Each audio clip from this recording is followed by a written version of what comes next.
મુક્તાદના દિવસો છે હમણાં, મુક્તાદના દિવસો છે હમણાં. તો હું શું કહેવા માગું છું કે અગિયારી ને આતસ બેરામમાં જે આરસીઓ છે તે હટાવી લે. મુક્તાદના દિવસો ચાલી રહ્યા છે,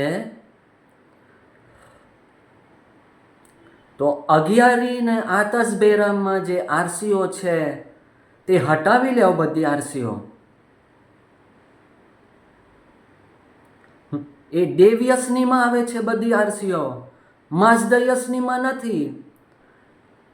તો પછી ઉપરની દુનિયામાં એમ નહીં કહેતા કે અમુને જાણકારી નહીં હતી. ઉપરની દુનિયામાં જૂઠું નહીં બોલવાનું કે અમુને જાણકારી આપી નહીં કોઈએ.